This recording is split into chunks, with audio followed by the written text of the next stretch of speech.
Assalamualaikum warahmatullahi wabarakatuh.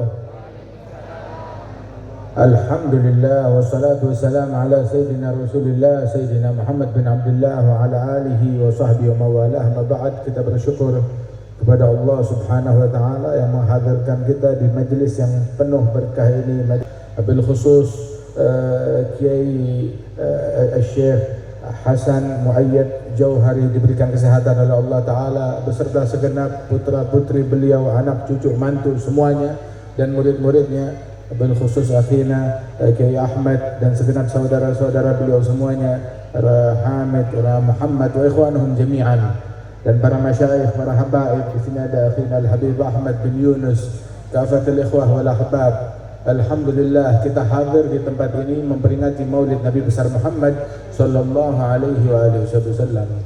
Kemenangan, kejayaan, kesuksesan ketika kita bersama Nabi Muhammad, ketika kita taat kepada Nabi Muhammad, ketika kita diridhai oleh Nabi Muhammad.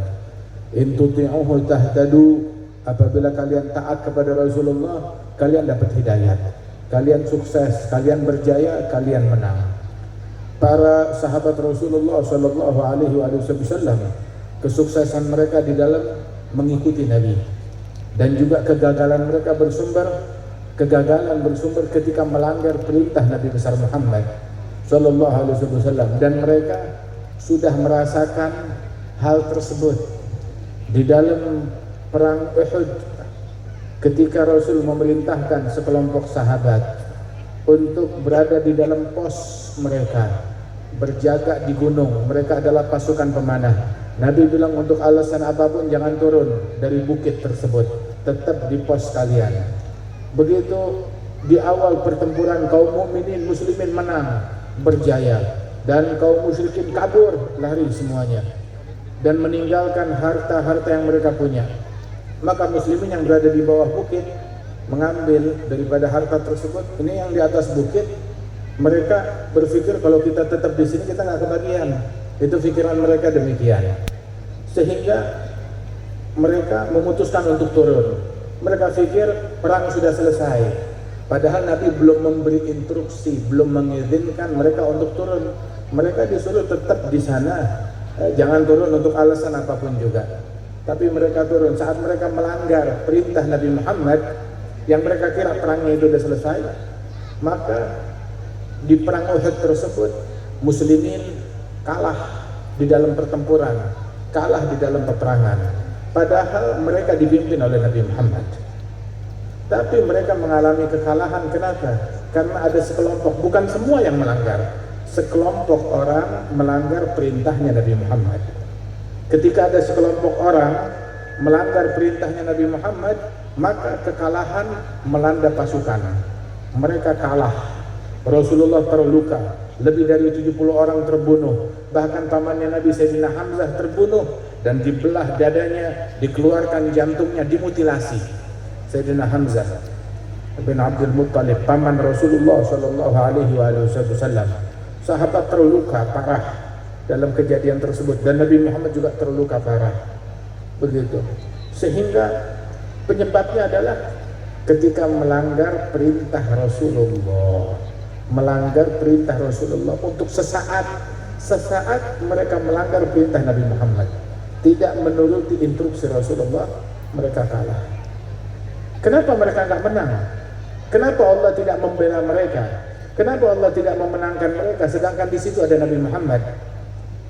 Allah tidak memenangkan mereka sebagai pelajaran bagi mereka agar besok-besok jangan melanggar Rasulullah. Kalau mereka tetap diberikan kemenangan, mereka bakal berpikir ngelanggar Nabi nggak apa-apa, kita bisa tetap menang. Tapi agar mereka tahu pelanggaran mereka adalah penyebab kekalahan. Pelanggaran mereka adalah penyebab kekalahan. Sebab jumlah yang banyak nggak menjamin kemenangan. Persenjataan yang lengkap nggak menjamin seseorang menang. Wa yawma Hunainin idz a'jabatkum kasratukum falam tughni ankum syai'a. Waktu perang Hunain, jumlah kalian banyak, tapi banyaknya jumlah kalian gak bisa menolong kalian. Dan begitulah. Tapi lihat, ada ketika sekelompok sahabat Rasulullah Shallallahu Alaihi Wasallam mengepung suatu negeri, siap untuk meraih kemenangan di negeri tersebut, cuma nggak menang-menang. Akhirnya minta bantuan kepada Sayyidina Umar bin Khattab, kita udah mengepung kota Mesir ini, tapi kami nggak kunjung menang. Mohon ditambah bantuan pasukan, bantuan persenjataan. Sayyidina Umar bilang, saya nggak punya pasukan lagi. Yang ini bersama Romawi berperang, yang sini bersama Persia berperang, begitu. Yang ini melakukan peperangan di sana dan di sini, nggak punya pasukan lagi untuk dikirim. Tapi kalian mau menang, jangan pikir kemenangan itu dengan tambahan pasukan. Akan tetapi coba cek diri kalian, kenapa kalian nggak menang-menang? Apa yang kurang? Bagaimana caranya? Cari tahu. Sayyidina Umar mengirim surat, cari kepada orang tua, orang sepuh yang kelihatan malamih shalah, nampak pada wajahnya tanda-tanda kesolehan, minta isyarat, minta petunjuk kepada dia. Maka dicari beberapa orang yang sepuh, yang tua, yang orang kelihatan soleh dan taat beribadah, ditanya, kita nggak menang-menang, apa penyebabnya? Maka dibilang, kita lihat pasukan kita ini, mereka ini kurang peduli dengan salah satu sunnah Rasulullah. Sunnah apa? Sunnah menggunakan siwak. Mereka puasa, mereka sholat, mereka ibadat, sholat jamaah, sholat tahajud, sholat duha. Cuma mereka agak sedikit melalaikan salah satu sunnah, namanya sunnah siwak. Hal yang kecil, hal yang simpel. Mungkin jangan-jangan itu, maka diperintahkan pasukan hari ini nggak usah menyerang, nggak usah bertempur. Apa yang dilakukan? Cari pohon siwak, tebang pohon siwak tersebut, kumpulkan siwak, bagi-bagi kepada semua pasukan. Tiap prajurit harus punya siwak. Maka hari itu mereka mencari pohon siwak, mereka tebang. Nah itu kaum musyrikin di benteng mereka itu di kota mengabati dari jauh, ini kaum muslimin hari ini tidak menyerang, malah nebang pohon. Udah gitu tuh pohon dicincang, dicacah, dibagi-bagi kepada orang-orang. Lapor mereka kepada pemimpinnya. Dia bilang, gawat, ada kejadian luar biasa. Apa yang terjadi? Kaum muslimin sudah frustasi. Mereka lama mengepung, nggak berhasil, kayaknya mereka udah frustasi, hingga mereka pagi ini mereka sudah marah besar. Kemarahan itu dengan mereka tebang pohon, menebang pohon, udah gitu dicincang itu pohon, dipotong-potong. Sudah gitu mereka ambil batang pohon itu, mereka masukkan ke mulut, mereka asah gigi mereka. Mereka bukan mau memerangi kita kali ini, mereka ingin memakan kita. Mereka asah giginya untuk memakan kita. Maka Allah Ta'ala jadikan tuh rasa takut merasuki hati, mulai dari rajanya, menteri-menterinya, sampai ke bawah, sampai rakyat. Akhirnya kalau begitu, sudahlah, kita menyerah aja. Akhirnya mereka nyerah. Nah, dikibarkan tuh bendera menyerah, bendera putih, kita menyerah. Ayo, muslimin masuk ke negeri tersebut, mendapat kemenangan tanpa peperangan. Sudah menang, berjaya. Berkat sunnahnya Nabi Muhammad Sallallahu Alaihi Wasallam. Jadi, taati Rasulullah, kita menang. Tapi kalau kita melanggar Rasulullah, maka kita nggak bakalan menang. Kekalahan di mana-mana. Syekhana Al-Habib Umar bin Muhammad bin Salim bin Hafidh, beliau bilang bahwasanya tidaklah kaum musyrikin, tidaklah orang-orang kufar berhasil menjajah tanah kaum muslimin, melainkan setelah sebelumnya mereka berhasil menjajah hati, moral, sanubari dan akhlaknya kaum muslimin. Akhlak kita dijajah, akal kita dijajah, hati kita dijajah, sehingga orang-orang kafir punya tempat di hati kita dan bertengger di dalam hati kita, hati anak-anak kita bercokol di situ. Mereka melakukan pendudukan, penjajahan di dalam hati kita, hingga anak-anak kita, istri kita mengidolakan orang-orang tersebut. Kalau bikin acara pakai adatnya mereka, pakai pakaiannya mereka, pakai adat istiadatnya mereka, pakai lagunya mereka, pakai musiknya mereka, segala-galanya dari mereka. Ketika mereka berhasil menjajah akal, pikiran, sanubari kita, udah gitu nggak cukup begitu, disebarkan perzinaan, disebarkan minuman keras, disebarkan narkoba di negeri-negeri kaum muslimin, dan disebarkan bahkan sampai seks bebas, bahkan yang menyimpang, seks yang menyimpang semacam LGBT, dan disusupi di dalam tontonan-tontonan yang disajikan di rumah-rumah kita. Dan tontonan itu ada di rumah kita dan dibuka di dalam rumah kita oleh anak-anaknya kaum muslimin, dan ditonton oleh anak-anak kecil kita, bahkan di dalam film kartun mereka ditusupi dengan hal yang sedemikian rupa. Maka saat itu hati udah dijajah, pikiran udah dijajah, moral udah dijajah, ya dengan mudah tanah dijajah. Tanah itu hanya sebagian kecil, yang lebih parah adalah hati dan jiwa kita dan akhlak kita dijajah oleh mereka.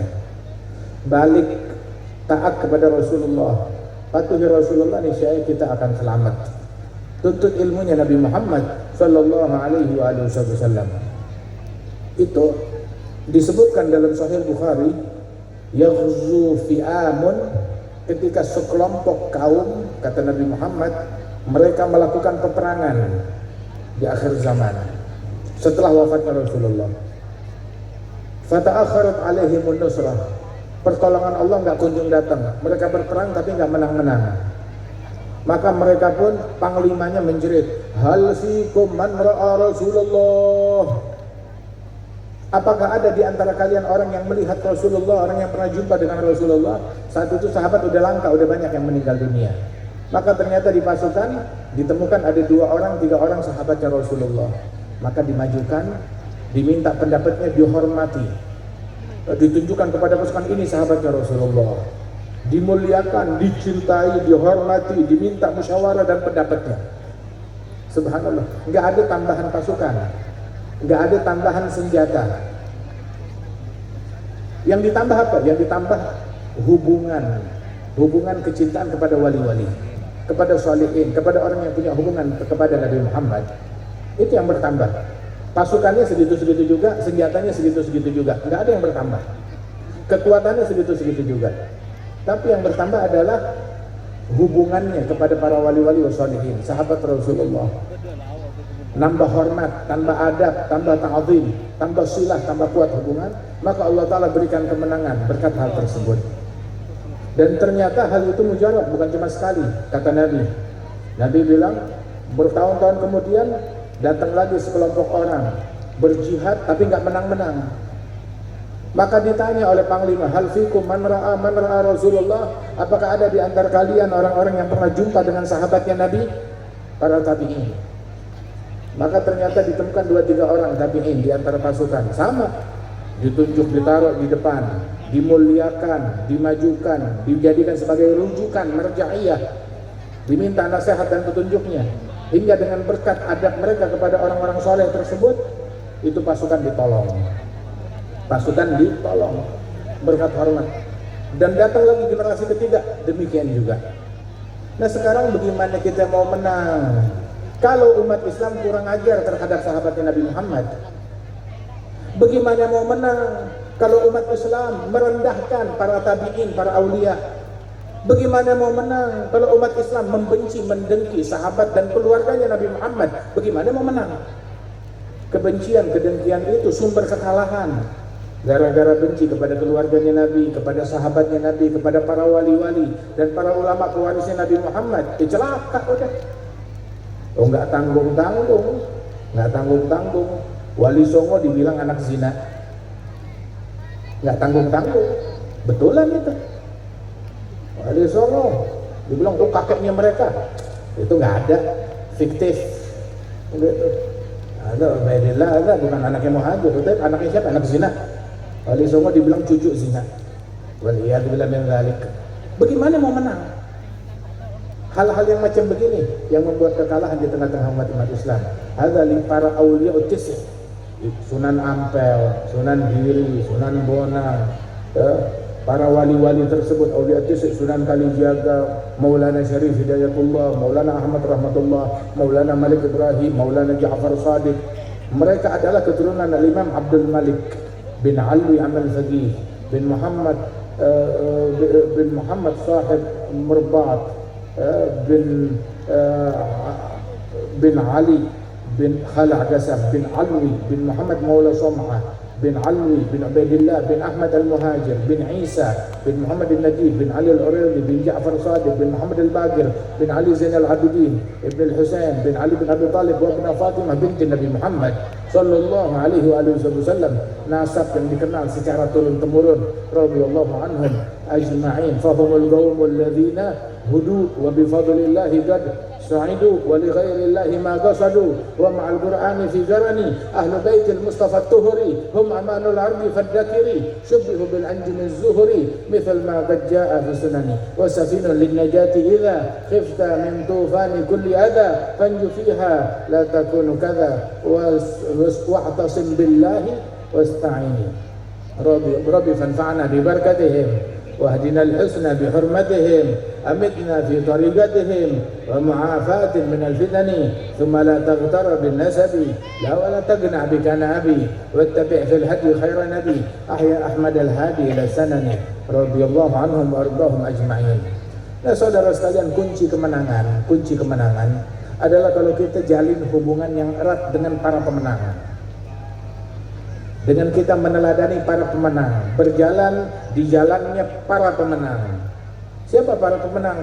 Nabi Muhammad, sahabat, ahlul bait, tabi'in, aulia wassalihin, para wali songo, dan mereka yang membawa agama Islam ke negeri ini. Mereka adalah para pemenang. Mereka adalah orang-orang soleh yang dimuliakan oleh Allah. Jalan di jalan mereka, bersikap dengan sikap mereka, akhlak dengan akhlaknya mereka. Ulaika qaumun qad hadallah fabi hudahu muqtadi. Mereka adalah para kaum yang telah mendapat hidayah dari Allah, maka berjalanlah dan teladanilah kamu hidayatnya mereka, ikut tempuh hidayat yang mereka bawa radhiyallahu anhum wa radhahum ajma'in. Tuntut ilmu. Tadi Al-Habib Ahmad bin Yunus mengajarin kita untuk kita nuntut ilmu, belajar. Tahu musibahnya orang sekarang, penyakitnya orang sekarang, segala kekacauan yang ada di tengah-tengah umat sumbernya dua. Satu, kebodohan, nggak belajar, nggak nuntut ilmu. Dan yang kedua adalah salah belajar alias salah guru. Salah guru, nggak belajar, nggak nuntut ilmu, bodoh. Dia nggak belajar, dia nggak nuntut ilmu, kebodohan. Sebab kata ulama tuh, ma yablughul a'da'u min jahil, ma yablughul jahilu min nafsihi. Musuh tidak akan mampu mencelakakan si bodoh sebagaimana si bodoh mencelakakan dirinya sendiri. Orang bodoh nggak usah diganggu, nggak usah dicelakakan, dia bakal celaka sendiri. Dia bakal, kebodohan yang akan membinasakan diri sendiri. Wa fil jahli qabla al-mauti mautun li ahlihi wa ajsaduhum qabla al-quburi quburu. Di dalam kebodohan adalah kematian. Maka orang-orang yang bodoh ibarat mayat hidup yang menampung hati-hati yang bodoh, sanubari yang bodoh. Waliyadzubillah min dzalik. Penyakit orang sekarang satu, bodoh, nggak belajar, nggak nuntut ilmu. Dan yang kedua, salah guru. Tahu salah guru? Nah itu lebih parah. Salah guru, dia nggak menuntut ilmu dari guru yang benar. Gurunya nggak bersanad, gurunya palsu, gurunya abal-abal. Waliyadzubillah min dzalik. Nah ini lebih fatal, lebih parah orang yang semacam begini. Jangan sampai salah guru. Tuntut ilmu kepada orang-orang yang bersanad, yang nyambung sanad keilmuannya, yang jelas asal usulnya, sumbernya.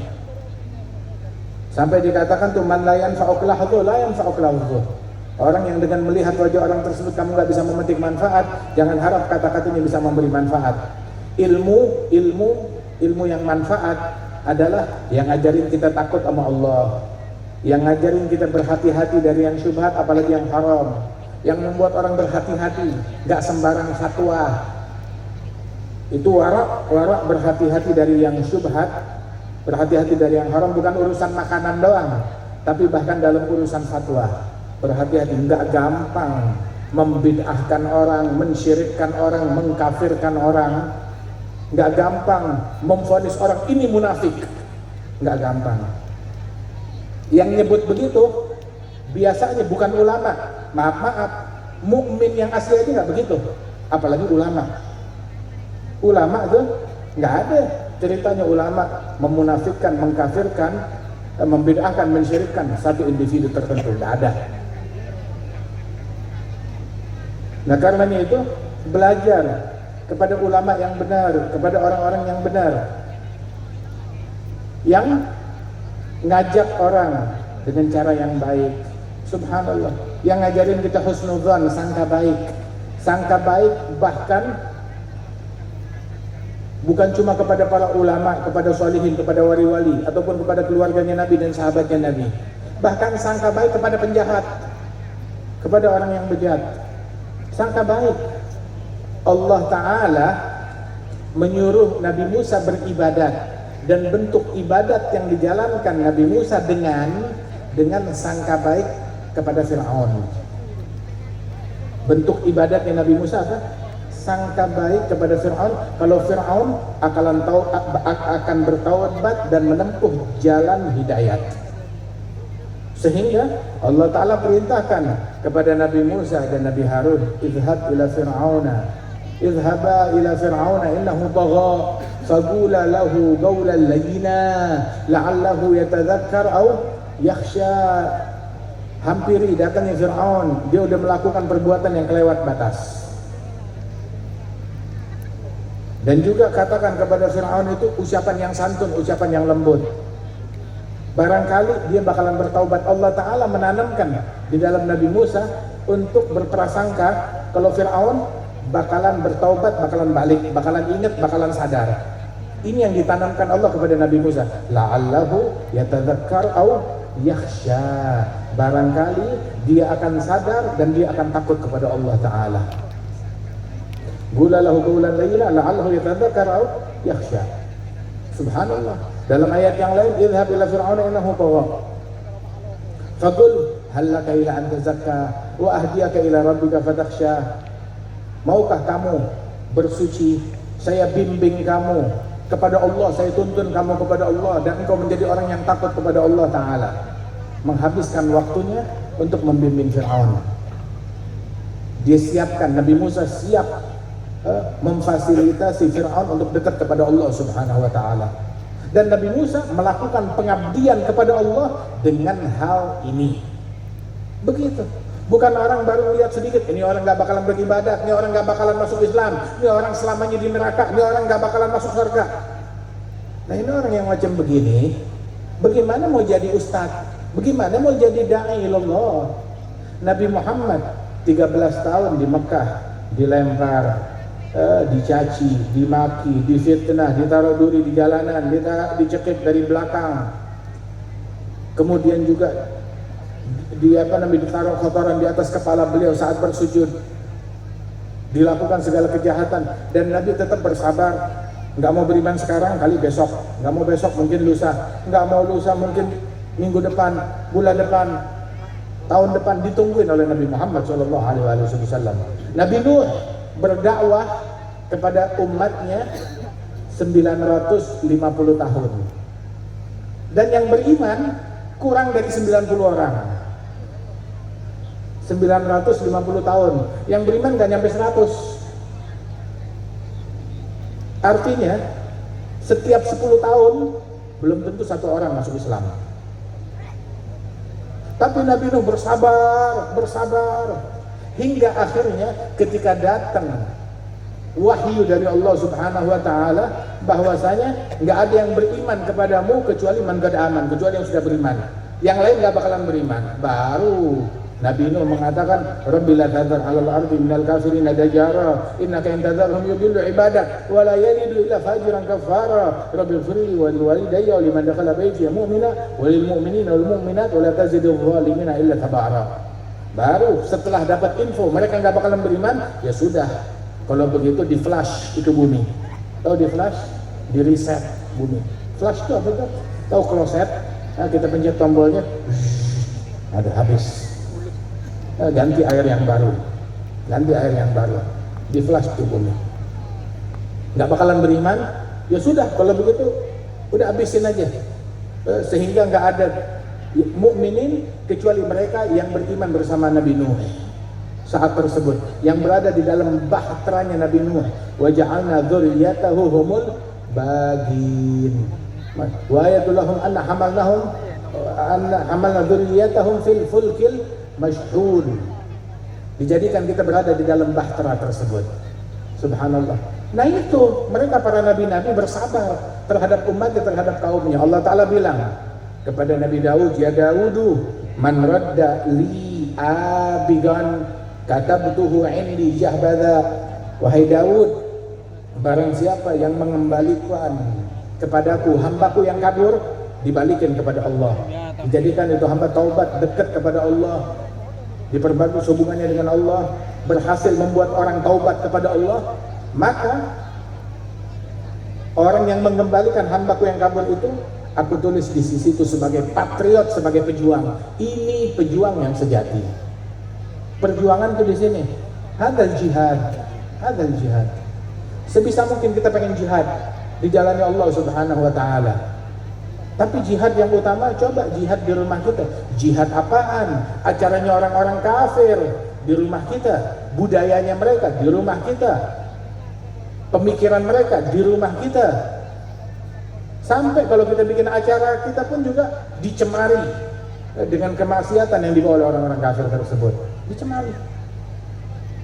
Mesti ada joget-jogetannya, mesti campur laki perempuan, mesti bikin kemungkaran. Waliyadzubillah min dzalik.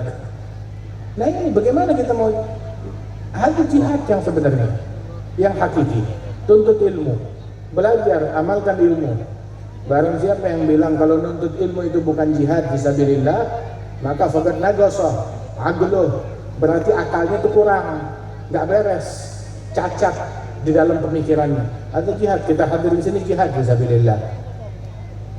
Itulah an yahdiyallahu bika rajulan wahida khairul laka min humrin na'am. Nabi bilang kepada Sayyidina Mu'adz dan Sayyidina Ali, sungguh kalau kamu berhasil membuat satu orang taubat, menempuh jalan hidayat, lebih baik daripada kamu bawakan harta rampasan perang, lebih baik daripada menang peperangan. Satu orang taubat lebih baik daripada menang perang dan dapat rampasan perang. Begitu. Nah karenanya itu ayo balik ke jalannya Allah. Sholat 5 waktu jangan tinggal, sebisa mungkin berjamaah. Bakti kepada orang tua, birrul walidain, jangan durhaka kepada ibu bapak kita. Sambung silaturahmi, jangan diputus. Cintai orang-orang soleh, cintai sahabatnya Nabi, cintai keluarganya Nabi, cintai para wali-wali, para solihin, para ulama, cintai mereka. Enggak rugi kok kita kalau cinta kepada orang-orang soleh, enggak rugi. Tapi kalau kita membenci, kita mendengki, kita rugi, kita sial. Islam ngajarin kita untuk mencintai sesama muslim. Muslim yang biasa harus kita cintai. Al-muslim akhul muslim. Muslim dengan muslim lain itu saling bersaudara. Muslim yang biasa aja harus kita cintai. Apalagi muslim yang luar biasa, seperti sahabat Nabi, para wali-wali, para salihin, harus lebih kita cintai lagi.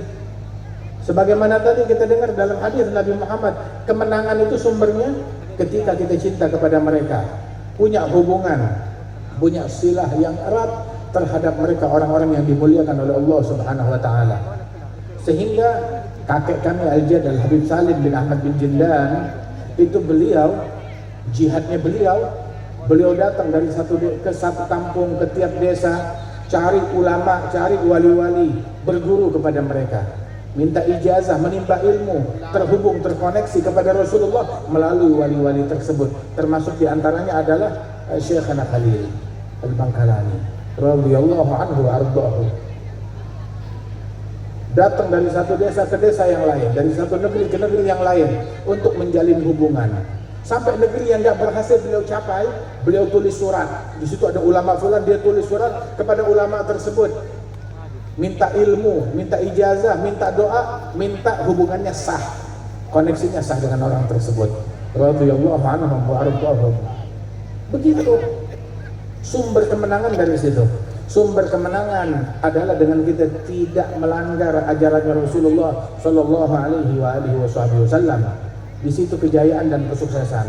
Terus juga terakhir, kita mau menang, jangan kita berselisih, jangan kita berantem, jangan kita ribut satu sama lain. Allah Ta'ala berfirman, wala tanaza'u fatafshalu wa tadhhaba rihukum, jangan kamu saling berselisih, saling tengkar satu sama lain, niscaya kalian akan gagal. Wa tadhhaba rihukum, maknanya adalah tadhhab nusratullahi ankum, pertolongan Allah akan lari meninggalkan kalian. Kalau kita berselisih, mestinya kemenangan, kejayaan yang bakal datang dalam 1-2 tahun, gara-gara kita berselisih ditunda jadi 10 tahun, berselisih lagi ditunda jadi 20 tahun, akhirnya nggak menang-menang, nggak selesai-selesai. Dari sekarang kita bersaudara, jangan kita ribut, apalagi ribut cuma gara-gara urusan apa namanya, urusan politik, urusan pemilu. Orang yang bodoh adalah orang yang rela mengotori hatinya cuma demi urusan duniawi, rela korban akhirat demi urusan dunia, demi urusan takhta, demi urusan kursi. Dia rela mengorbankan hatinya kotor, mendengki, membenci, mulutnya mencaci, memaki, memfitnah, bergosip, berbohong, berdusta, memprovokasi. Tuh lihat fulan begitu, tuh lihat fulan begitu. Provokator. Orang yang sial adalah orang yang rela kehilangan akhirat, mengorbankan akhiratnya demi dunia. Tapi yang 1000 kali lebih bodoh adalah yang rela mengorbankan akhiratnya demi dunianya orang lain. Yang dapat kursi orang, kenapa kita yang korban agama? Kenapa kita yang korban persaudaraan? Kenapa yang kita korban akhlak? Kenapa kita mengorbankan adab? Kenapa kita rela terjeblos dalam maksiat mulut, maksiat hati, maksiat jempol? Demi jabatan, buat siapa? Buat orang yang dia nggak kenal sama kita. Dia nggak kenal sama kita. Yang dapat kursi dia, kenapa kita yang berkorban? Oh, saya mau memenangkan dia. Menangin diri kamu dulu sendiri. Menangkan dirimu. Menangkan dirimu dengan masuk surga, menangkan dirimu, selamatkan dirimu dari api neraka, baru kamu menang. Tapi kalau kamunya pecundang, bagaimana bisa memenangkan orang lain? Mau menangin fagidu syai' la yu'ti. Orang yang nggak punya sesuatu, bagaimana akan menginfakkan sesuatu tersebut?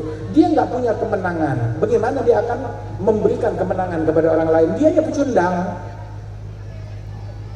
Dia nggak punya kemenangan.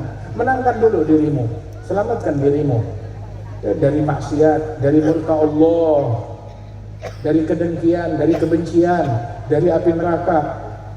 Orang yang nggak berhasil menemukan kemenangan dalam sujud berarti nggak punya jodoh dengan kemenangan.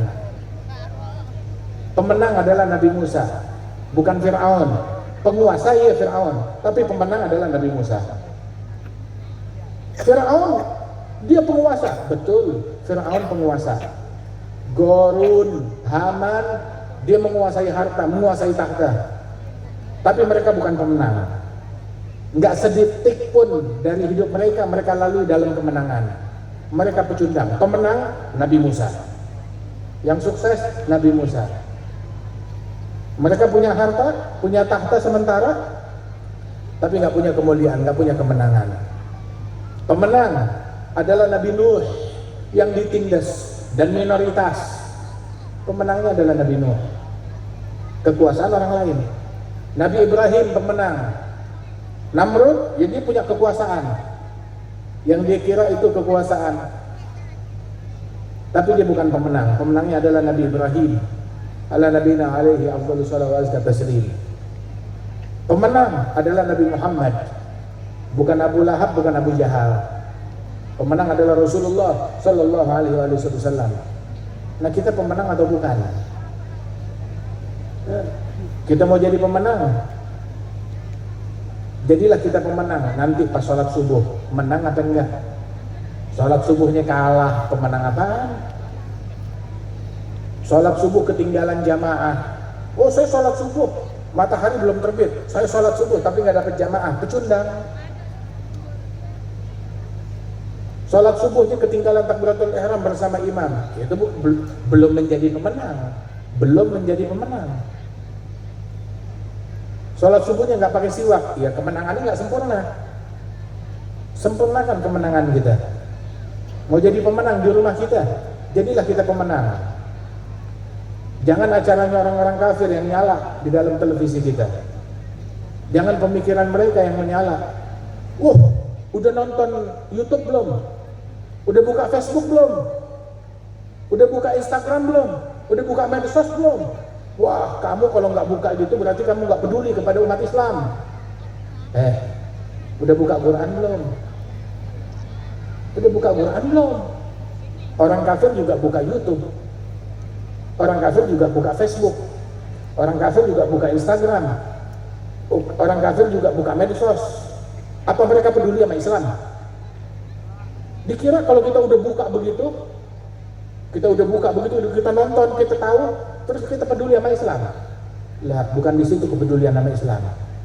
Buka Quran, tahajud bangun malam, sujud, tuangkan tuh air mata kita, doakan umat Islam, itu peduli sama Islam. Ama cuma lihat ini, kesian ya. Peduli apa? Peduli apa? Sama umat Islam. Peduli sama umat Islam, bukan buka begituan, buka Quran, buka kitab ilmu, hadir majelis, doa kepada Allah, mengemis ketuk pintunya Allah Subhanahu wa taala, mohonkan rahmat Allah untuk umat. Kata Nabi, "Lau baka bakin fil ummah la rahimahullah." Kalau satu orang menangis mendoakan umat, Allah akan merahmati umat semuanya berkat tangisan satu orang. Berkat tangisan satu orang. Itu Nabi Sulaiman,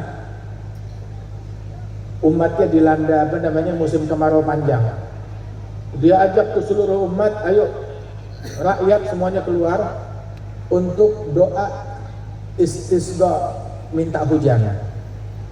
Baru jalan, di tengah jalan ngelihat semut menengadahkan kaki tangannya ke atas sambil doa, Allahumma la tu'adzibna bi dzunub ibn Adam. Ya Allah, jangan kamu binasakan kami dengan tidak menurunkan hujan gara-gara dosanya Bani Adam. Maka Nabi Sulaiman bilang kepada umatnya, ayo kita pulang. Kenapa? Kita sudah dikabulkan berkat doanya makhluk lain. Turun hujan berkat doanya semut. Makanya tuh kalau sholat istisqa disuruh bawa tuh orang tua, orang sepuh, orang fakir, orang miskin, orang yang susah, yang kena musibah, orang-orang yang lemah, sampai hewan ternak dibawa. Ternak yang udah kurus, yang udah berdebu, yang kehausan, yang kelaparan, bawa sekalian untuk ke medan istisqa minta turun hujan. Subhanallah. Agar Allah merahmati umat itu berkat mereka itu semuanya. Laula syuyukh rukka wal atfal rudda wal bahaim rutta. Kalau bukan karena keberadaan para orang-orang tua yang gemar ruku', gemar ibadat, gemar sujud, gemar tahajud. Anak-anak bayi yang masih menyusu yang belum bikin dosa. Hewan-hewan ternak.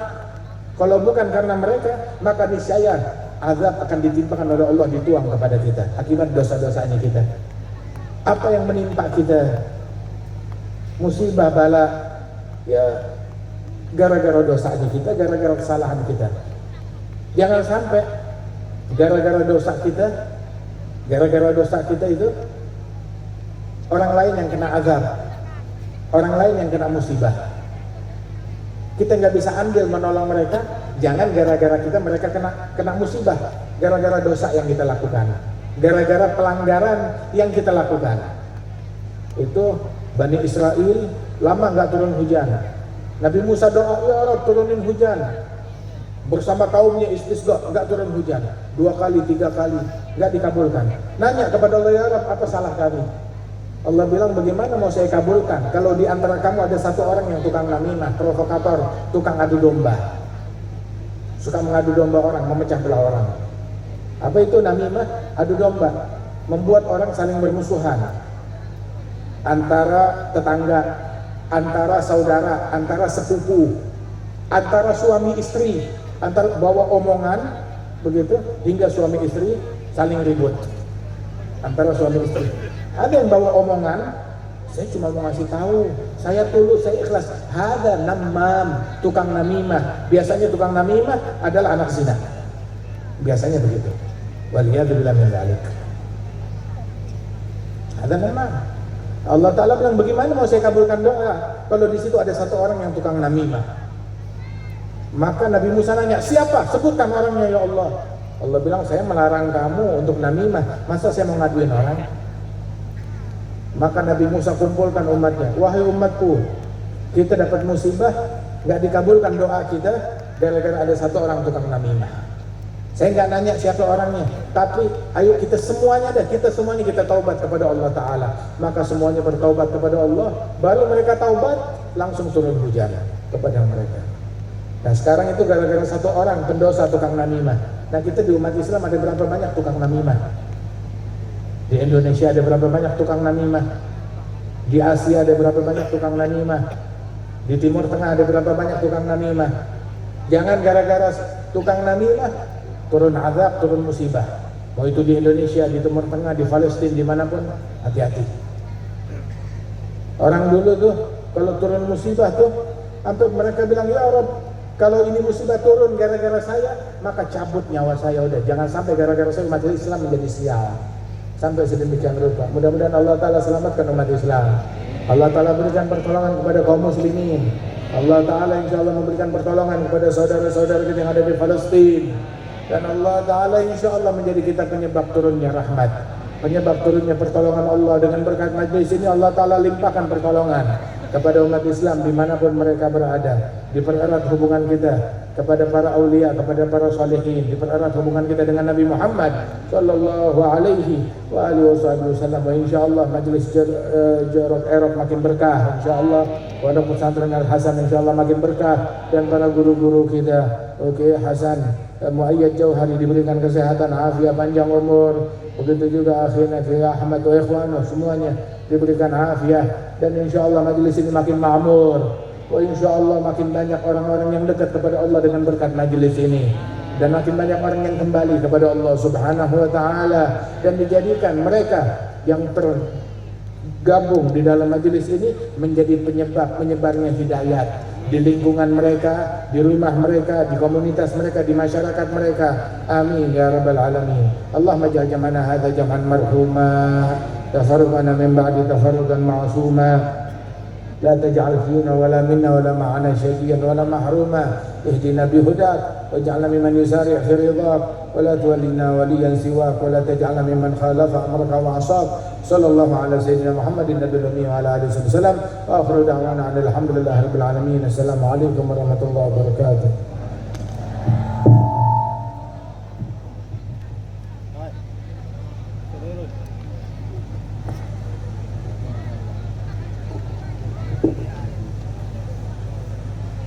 Disampaikan terima kasih.